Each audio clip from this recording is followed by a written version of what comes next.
내 가슴에 남아있는 말씀이 있어지게 하여 주옵소서. 한 주간 살아가면서 여러 가지 문제들이 많은데 오늘 들었던 말씀이 내 가슴에 남아서 그것이 해답이 되게 하여 주시옵시고, 모든 어려움과 고난을 이길 수 있는 능력의 말씀으로 남아 한 주간도 이 말씀으로 말미암아 승리하는 우리가 되게 하여 주옵소서.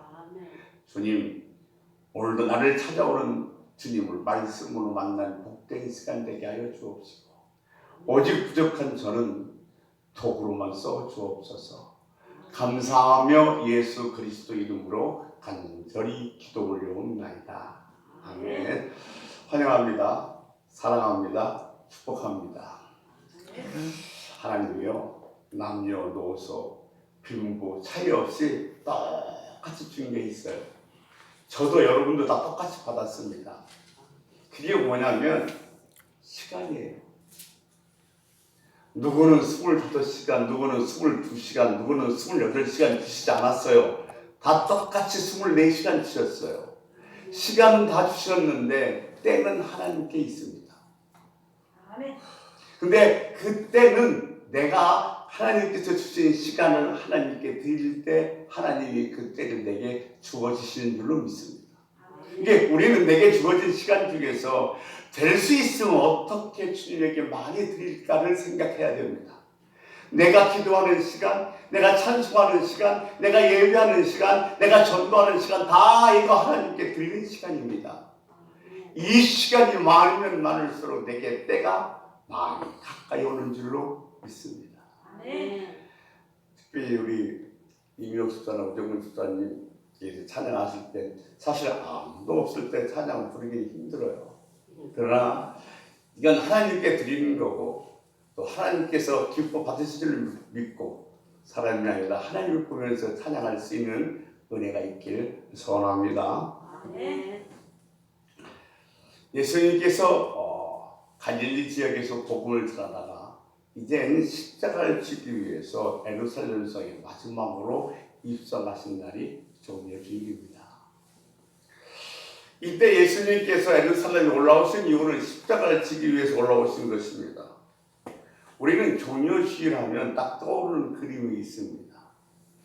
이 길가에는 수많은 사람들이 서 있어서 종려나무를 흔들면서 환호하고 있고, 근데 그때 어울리지 않게 주님께서 나귀 새끼에 발을 질질 흘리면서 환호하고 열광하는 사람들 한복판으로 지나가고 계십니다.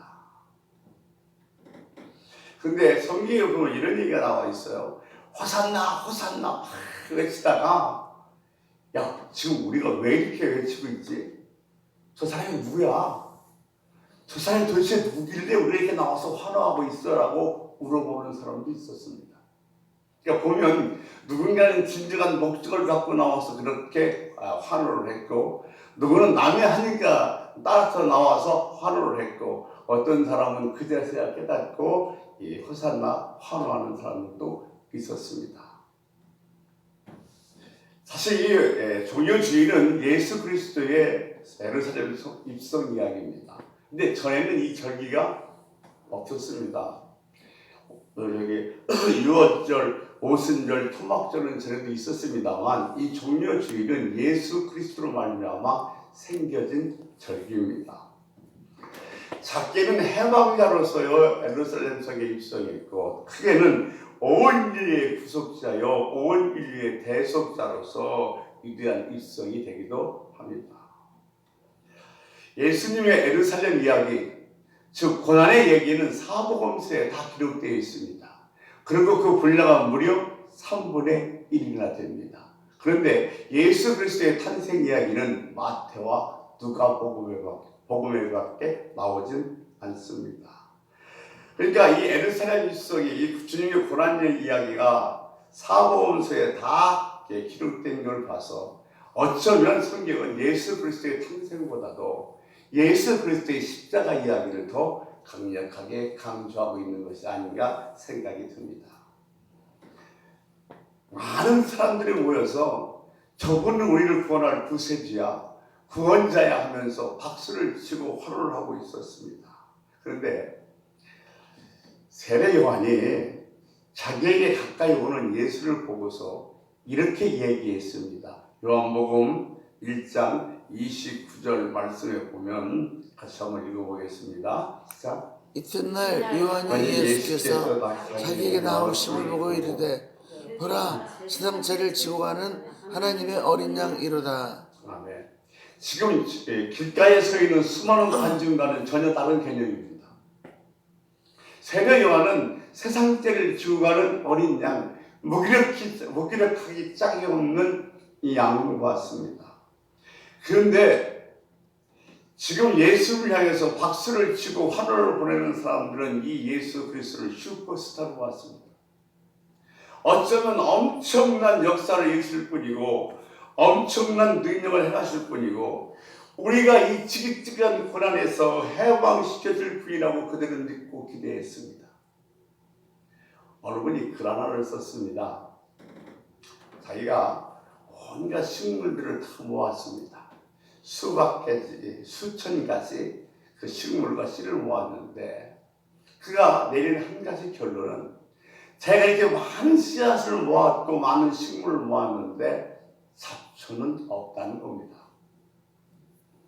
왜 잡초가 없는가 하면 밀밭에 보리가 생기면 잡초, 보리밭에 밀이 생기면 잡초예요. 그러니까 어떤 상황과 딱 맞지 않는 모든 것들을 다 우리는 뭐라고 얘기하냐면 잡초라고 얘기합니다. 그러니까 결국 그것은 잡초가 아니었다는 겁니다.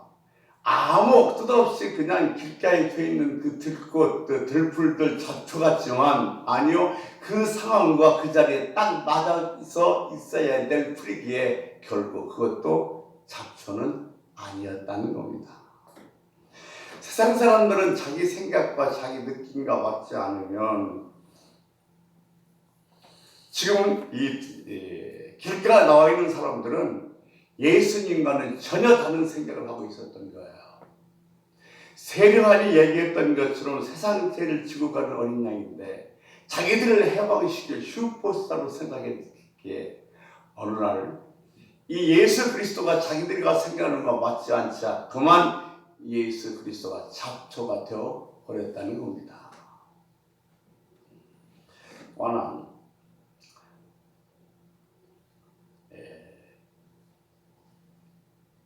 주님이 제자들이 예루살렘 입성을 앞두고 주님에게 이런 당부를 합니다. 주님,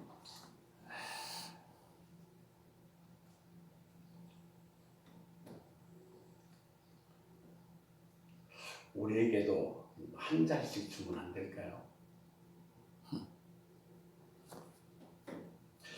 무슨 얘기냐면 드디어 예루살렘에 예수님 입장하셨습니다. 바로 그날입니다. 주님, 우리가 모든 걸 다 버리고 주님을 따랐던 이유는 바로 여기에 있는 거예요. 이제 로마 정부가 무너지고 새로운 그 예루살렘 정부가 탄생하면 그 정부에서 저와 한 자리 주세요. 일반인들은 그렇게 오해할 수도 있겠습니다만 3년 동안 주님을 따라다녔던 주님이 제자들조차도 오해하는 날이 종려 주일입니다. 우리는 화려한 예수를 믿지 않습니다. 십자가의 예수를 믿습니다. 박수치고 환영하고 능력 있는 곳에 주님이 계신 것이 아니라 주님은 낮아지고 겸손한 곳에 섬기는 곳에 계신다는 겁니다. 그러면 우리는 호산나 호산나 이렇게 함성을 외치는 그 함성 속에 숨어있는 몇 가지를 한번 살펴보도록 하겠습니다.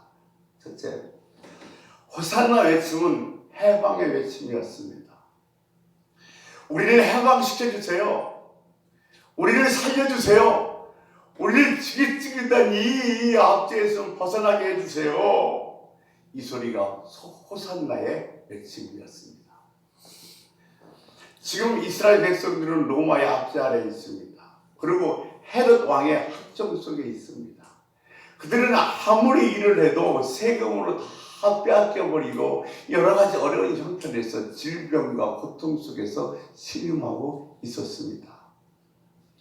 정말로 그들에게는 절실하게 구원자가 절대적으로 필요했습니다.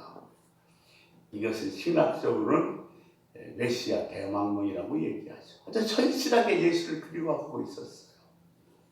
이때 예수님에 대해서 들었습니다. 베다니에서 나사로가 죽었습니다. 이스라엘 백성들의 묘는 동굴입니다. 동굴에다가 시체를 넣고 돌로 막습니다. 근데 나사로도 역시 죽어서 동굴에다 넣고 돌로 막았습니다. 그래서 죽은 지 3일이 지나서 냄새가 납니다.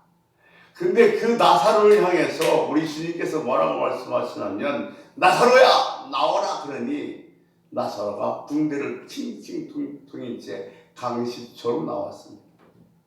그래서 그 붕대를 풀러줬더니 정상적인 사람이 되어서 활동하기 시작했다는 겁니다. 그 소문이 온 예루살렘에 퍼졌던 거예요. 왜 그러냐면 베다니는 예루살렘 성의 동쪽문에서 2km밖에 떨어지지 않았습니다. 보통 일반적인 사람의 거리로 20분이면 충분히 오가는 거리입니다. 거기서 일어난 일이기 때문에 3시간에 예루살렘 성에 다 퍼져버렸던 겁니다.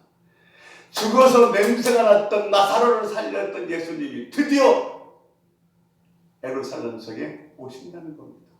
입성하신다는 겁니다. 그러니 그들이 얼마나 환호했겠습니까? 야, 우리를 구원할 메시아가 오셨다. 모세처럼 기적을 베풀어서 로마 정부를 엎어버리고 그 로마의 압제에서 헤롯의 압제에서 해방시킬 그분이 오셨다. 그렇게 기다렸던 메시아가 오셨다는 겁니다. 사실 이 헤롯은 유대인이 아닙니다. 로마 정부에게 돈을 주고 왕권을 산 사람입니다. 그러니까 로마 정부와 헤롯의 그 정권에서 벗어나고 싶어서 온 백성은 길거리에 나와서 호산나 호산나 우리를 살려달라고 외쳤던 것입니다. 우리도 구원받을 게 상당히 많이 있습니다. 가난해서 구원받아야 되고 정말로 질병에서 구원받아야 되고 고통과 정신적인 상처에서도 구원받아야 합니다. 또한 죄에서도 구원받아야 합니다. 그래서 우리도 뭐요? 호산나 호산나 기도해야 합니다. 호산나는 나를 구원해 주세요. 나를 살려주세요. 그 소리가 바로 호산나입니다. 저와 여러분들이 호산나 기도할 수 있는 은혜가 있기를 소원합니다. 그래서 우리는 이 어려운 환경에서 구원을 받아야 합니다. 이들은 예수님께 소망을 두고 환영했습니다. 여러분, 우리도 정말 어려운 시대에 살고 있는데 이 시대에 우리가 소망을 둘 것은 예수 그리스도밖에 없습니다. 우리가 다른 것이 아니라 오직 예수에게만 소망을 두고 살아야 될 줄로 믿습니다. 아멘. 절망적인 이 세상에서 우리를 구원하실 분은 예수 그리스도 창조자이신 하나님 한 분밖에는 없습니다. 그래서 예수님께서 약속하셨어요.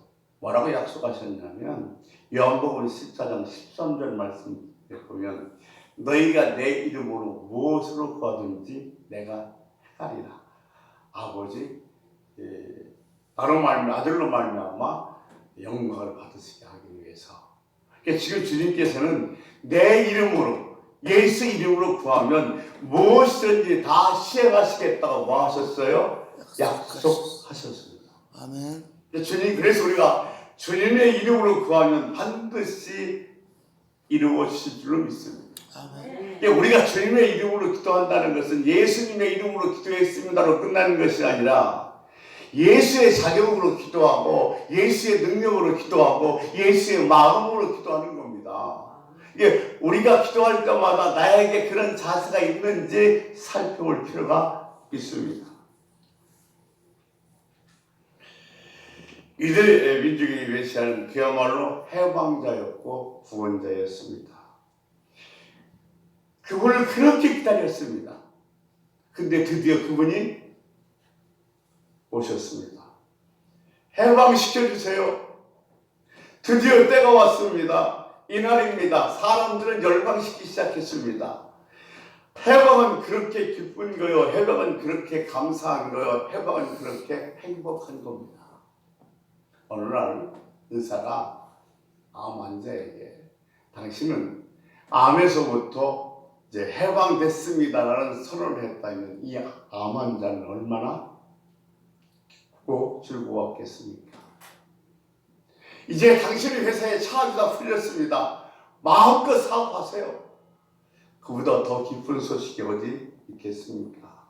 뭔가 부속당했고 뭔가에서 사로잡혔다가 내가 자유함을 얻었다는 것은 엄청난 환호요, 엄청난 기쁨이요, 엄청난 감사입니다.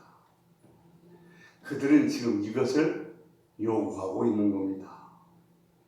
그러나 예수님의 마음은 달랐습니다. 예수님은 육체적인 해방이 아니라 죄에서 해방을 말씀하시고 계셨던 것입니다.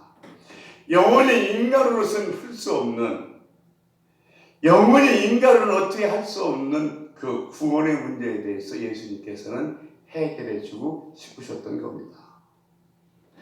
그래서 그들의 요구와 주님이 주고 싶은 것은 달랐습니다. 빌립보서 3장 18절 말씀에 보면 사도 바울이 눈물을 흘리면서 이렇게 하소연합니다. 여러 사람이 그리스도의 이 십자가와 원수로 행한나니 그랬어요. 여러분, 주님의 의도와는 상관이 없이 십자가의 의미와 다르게 그저 내 요구만 요구하고 있다면 그 갈라디아 교인들과 별 차이가 없습니다. 여러분, 이런 이야기가 있어요. 외양간에 불이 났어요. 외양간에 불이 났으면 소가 외양간에서 나와야 돼요? 아니면 그대로 있어야 됩니까? 나와야 됩니다. 그런데 희한하게 외양간에 불이 났는데 소는 그냥 외양간에 그대로 있답니다. 왜 그런가 하고 봤더니 영물통에 영혼이 남아있다는 거예요. 그러니까 영물통에 영혼이 남아있는 한 자기는 지금 타 죽는지도 모르고 저기를 도저히 따라할 수가 없다는 거, 안 따라한다는 거예요. 그래서 영물통을 탁 뒤집어 엎어버리면 이 소머리가 보통 머리가 아니랍니다. 아하, 영물통이 없어졌구나. 이제 하면서 외양간에서 나온다는 거예요.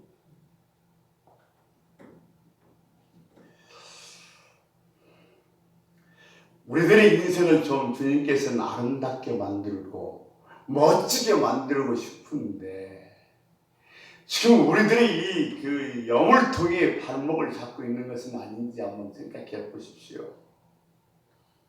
그걸 버리고 나와야 생명이 있는데, 그것을 버리고 나와야 미래가 있는데, 눈에 보이는 영물통 때문에 우리들의 미래가 막혀 있기 때문에 우리 하나님께서는 우리들의 소중한 영물통을 뒤집어 볼 때가 있습니다. 우리는 주님이 원하시는 그 모습, 주님이 원하시는 그 자리로 가야 됩니다. 그래서 엎어진 영물통을 받고 새 길로 가야 되는데 그 영물통에 미련이 나와서 뒤를 돌아보다가 소금 기둥이 됐던 노예처럼 지금도 얼마나 수많은 사람들이 그 미련 때문에 소금 기둥이 되어져 가고 있는지 모릅니다. 여러분, 우리가 원하는 자리는 박수받고 환영받는 그런 자리가 아니라, 열광 자리가 아니라 진정으로 내가 구원받고 진정으로 내가 죄에서부터 해방받을 자리, 그 자리에 우리가 있어야 되는 것입니다. 그러면 이 또 함성수에 감춰진 또 하나의 이야기는 예수님이 예루살렘에 들어가기 직전에 이런 말씀하십니다. 마태복음 21장 2절 말씀에 보면 이렇게 말씀하고 계시죠. 우리 읽습니다. 이르시되 너희는 맞은편 마을로 가라. 그리하면 곧 나귀와 나귀 새끼가 뺀 옷을 버리니 풀어 내게로 끌고 오라. 3절엔 만일 누가 무슨 말을 하거든 주가 쓰시겠다 쓰겠다 하라. 그리하면 즉시 보내리라 하시니. 자, 예수님이 이 말씀을 듣고 제자들이 진짜 가봤더니 뭐예요? 낙이 새끼가 거기 묶여져 있었습니다. 그래서 낙이 새끼를 풀으니까 거기 있던 주인이 사람들이 왜 이걸 풀어가냐 그랬더니 주님이 가르쳐준 대로 주께서 쓰시겠다 합니다 그랬더니 아무 말 없이 낙이 새끼를 내었습니다. 여러분, 우리도 주가 쓰시겠다 하면 즉시 내놓을 수 있는 성도가 돼야 됩니다. 아멘. 핑계 대지 말아야 됩니다. 변명하지 말아야 됩니다. 하나님의 뜻을 위해서 나를 쓰시겠다 한다면 낙이 새끼를 내놓듯이 즉시 드리는 신앙을 가져야 합니다. 아멘.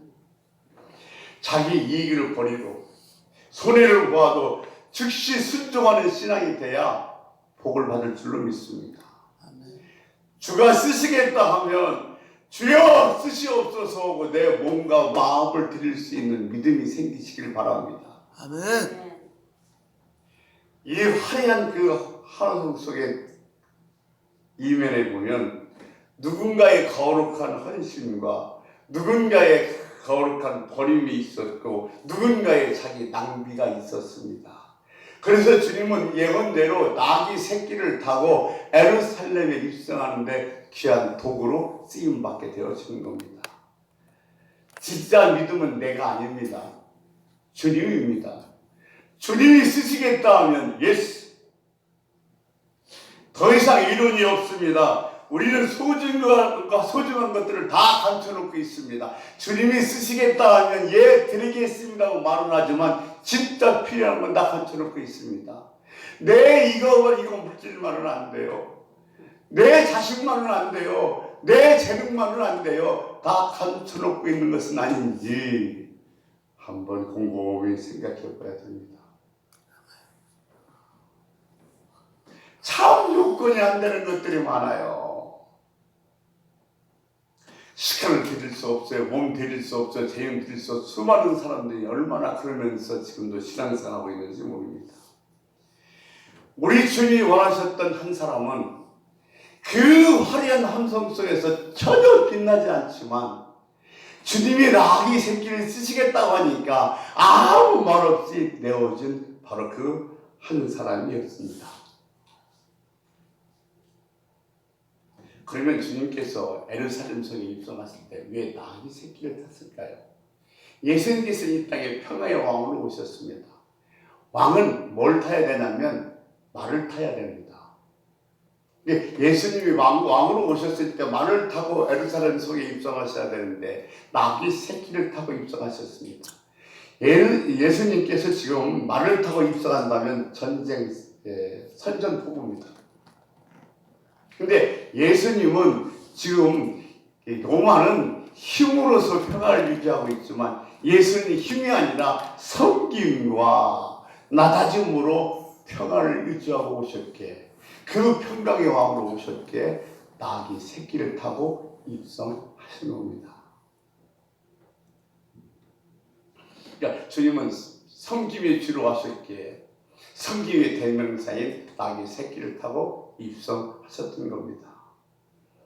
세 번째, 왜 주님께서는 낙이 새끼를 타고 입성하셨냐면 하나님 말씀을 이루기 위해서입니다.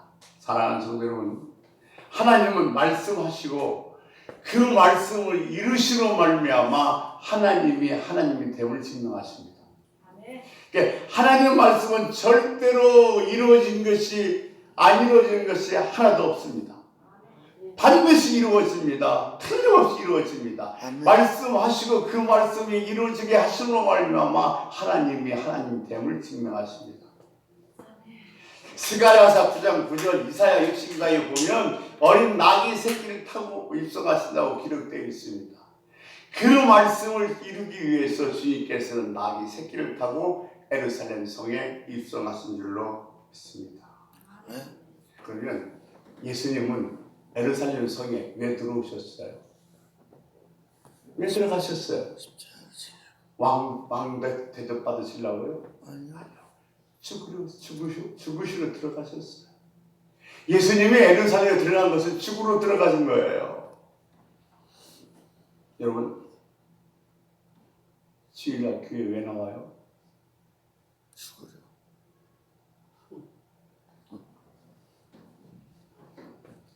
죽으려고. 살려고요? 죽으려고. 정말 교회 나올 땐 죽어야 돼요. 나는 오늘도 죽으러 간다. 죽이자 그러면서 나와야 돼요. 죽으니까 실제로 내 목숨을 끌어가는 것이 아니라 내 욕심, 내 교만, 내 자존심 이걸 내가 오늘도 죽여야지. 이렇게 죽으러 나와야 돼요. 아멘. 예루살렘에 주님께서는 살려고 들어가신 것이 아닙니다. 죽으시려고 들어가셨어요. 교회 나오는 성도들은 예수님께 배워야 됩니다. 예수님이 우리의 스승이고 우리의 빛이고 우리의 진리입니다. 주님께 배우고 깨달은 사람들은 다른 사람보다도 탁월한 삶을 살게 되어 있습니다. 예수님이 죽으려고 예루살렘 성에 입성하셨습니다. 우리도 죽으려고 교회에 나온다면 다 은혜 받을 수밖에 없습니다. 이것이 주님의 진리입니다. 너희가 나를 위해 죽는 자는 죽어도 살겠고 이게 진리예요. 우리 주님을 보세요. 죽으셨는데 죽으시고 끝난 것이 아니라 우리가 이제 오늘 종료칠 고난주가 끝나고 다음 주는 부활절인데 주님께서 뭐 하셨어요? 부활하셨어요. 지금도 영광의 보좌에 앉아 계셔요. 그래서 우리가 말씀을 읽다가 말씀을 듣다가 주의 음성을 들을 수 있는 거예요. 왜? 지금도 주님은 살아계시니까.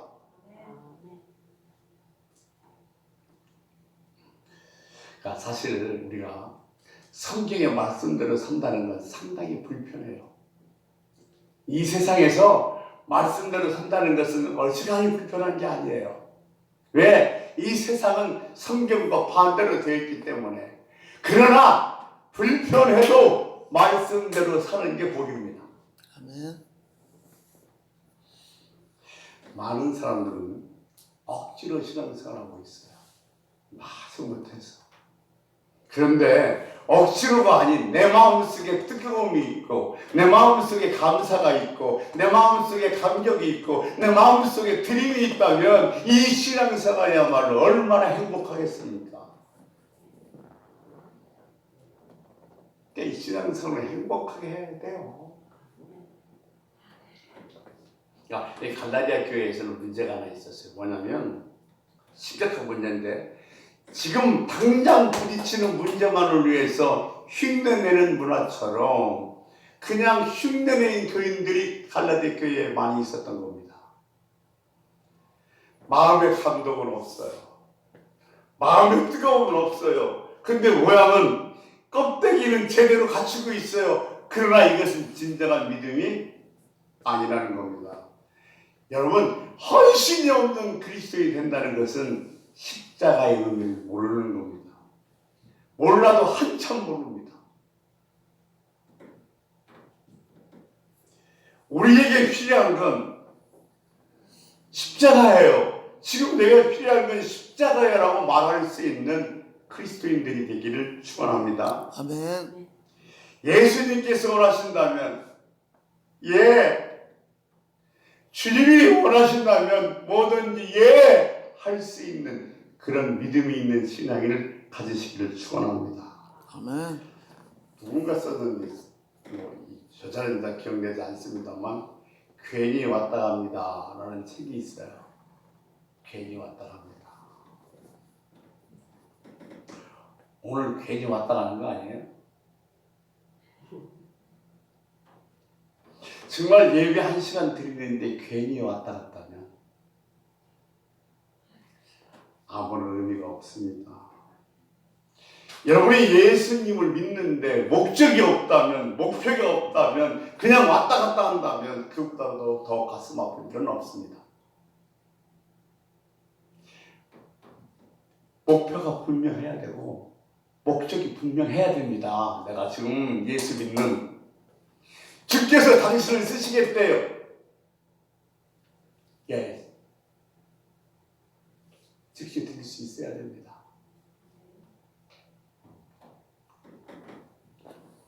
갈라디아서 1장 4절에서는 우리 죄를 대속하시고 십자가에서 죽으셨다고 그랬습니다.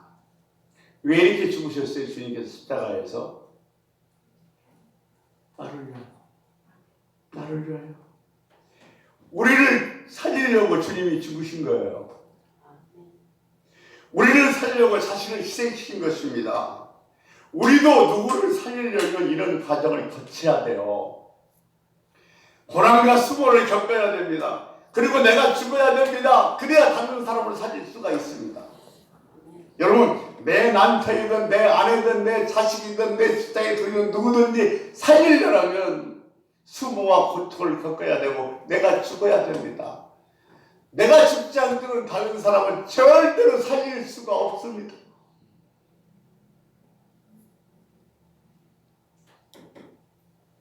이것이 예수님께서 우리에게 가르쳐준 십자가의 진리입니다. 예수님의 좋아요를 품고 여기까지 오셨습니다. 만약 예수님께서 품고 여기까지 오지 않았다면 우리들은 지금도 이 자리에 있을 수가 없어요. 우리는 꼭 기억해야 됩니다. 내가 죽는다. 내가 죽어야 다른 사람은 산다. 아멘. 이것이 날마다 우리의 삶의 실천의 목표로 삼아야 됩니다. 근데 죽는다고 해서 기절하면 안 돼요. 잠시 죽었다 살아나면 안 돼. 정말로 뭐요? 내 죽어야 내 남편 살려요. 내가 안 죽으면 죽어도 안 돼요. 그것이 십자가의 진리입니다.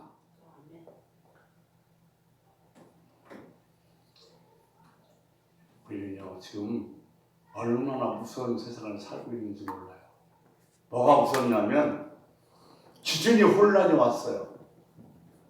지금 세상 사람들 살아가는 거 보면 뭐가 기준인지 알 수가 없어요.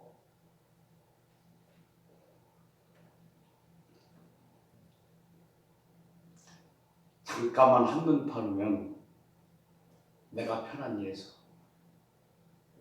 그냥 내 중심이 예수, 그런 세상의 예수를 위해서 살아갈 수가 있다는 겁니다. 거기에는 십자가 없어요. 거기에는 거룩한 헌신도 없습니다. 여러분, 세상은 어떻게 돌아가든 우리들의 기준은 세상의 말이 세상의 책이 아니에요. 지금은 누구든지 책 얼마든지 쉽게 낼 수 있어요. 또 유튜브라고 해서 얼마든지 자기가 방송할 수 있어요. 그러나 세상의 책이 아니라 우리들의 기준은 성경입니다. 아멘. 우리들의 고백은 세상의 화려한 말이 아니라 믿음의 고백입니다. 아멘. 하나님의 언어입니다. 그걸로 신앙 고백해야 될 줄로 믿습니다. 아멘. 우리가 믿는 십자가, 화려한 십자가가 아니라 정말로 겸손하고 낮아지는 십자가입니다. 이 십자가 정신으로 십자가 위에 내가 서 있다면 가장 위대한 신앙생활을 할 수가 있습니다. 아멘. 여러분, 이제 고난주간이 시작되는데 보통 보면 교회에서 고난주간 시작되면 뭐 금식도 하고 뭐 성금요일 날은 뭐 헌금도 하고 그러는데 저는 그것보다 또 더 중요한 건 나를 죽입시다. 이 고난주간을 통해서 나를 죽여요. 왜? 내가 죽여야 다른 사람 살리니까. 그리고 물론 오락도 않고 무슨 뭐 즐거워지려고 여행도 안 가는 것도 중요하지만 더욱더 하나 중요한 것은 특별히 고난주간에 뭘 감사를 극대화시킵시다. 나를 위해서 죽으신 예수에 대한 감사, 그것만으로 내 가슴에 채워 있다면 우리 신앙은 살아있는 신앙인 줄로 믿습니다. 아멘. 그런 한 주간 되시기를 주의 이름으로 소원합니다. 아멘. 기도하겠습니다. 하나님, 예수님께서는 우리를 살리시기 위해서 에르살 성에 입장하셨고 고난을 당하시고 십자가에 달려서 죽으셨습니다. 우리를 살리려고 오신 주님, 죽으심으로 우리를 살렸습니다. 우리도 주님에게 배워서 내가 죽음으로 말미암아 많은 사람을 살리는 그런 하나님 백성들이 되게 하여 주옵소서. 한 주간 내가 진짜 죽어지게 하여 주옵시고 한 시간 주님이 된 감사가 더 크게 더 많이 확대시킬 수 있는 그런 고난 주간으로 보내게 하여 주시옵소서. 감사하며 예수 그리스도 이름으로 기도 올려